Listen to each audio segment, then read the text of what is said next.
Dinas Kebudayaan Kepemudaan Olahraga Wan Pariwisata Banjarmasin melakukan sidak ke stand Pasar Wadai Ramadan 1446 Hijriah di Jalan Jenderal Sudirman, Banjarmasin Tengah, Kamarian, Selasa 4 Maret 2025. Sidak ini sebagai upaya untuk memastikan stand-stand paguyuban Pasar Wadai sesuai peruntukannya atau kadada aktivitas jual beli lapak.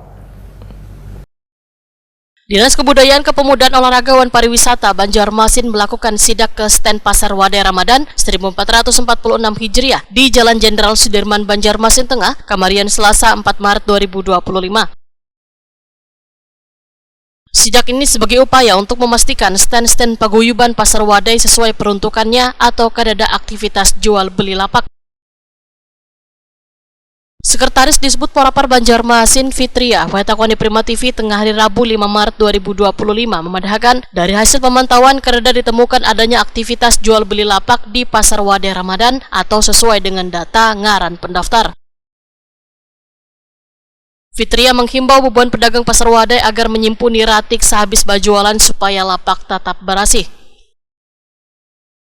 Jadi memang kemarin itu kan dari Bud Porapar melakukan pengawasan monitoring secara langsung ke lapangan terkait stand-stand Pasar Wadai yang memang itu kan difasilitasi dengan anggaran dari daerah APBD, juga ada sponsor utama dari Bank Kalsel untuk kita memastikan bahwa tidak ada pelimpahan atau pemindahan atau sewa kepada pihak lain dari yang sudah kita berikan nama pendaftar di awal. Jadi aman, tidak ada yang melimpahkan gitu. Ini sampai kita kemarin sidak itu alhamdulillah aman, tidak ada perpindahan tangan ataupun disewakan ya. Artinya yang kita temukan di lapangan sesuai dengan harapan kita, ternyata para peserta ini tertib dengan aturan yang sudah kita berikan. Ada yang diperhatikan juga Pak Bu?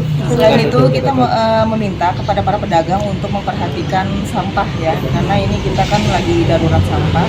Jadi kita juga memastikan kebersihan di lingkungan sekitar stand mereka masing-masing untuk selalu menyediakan kantong-kantong sampah.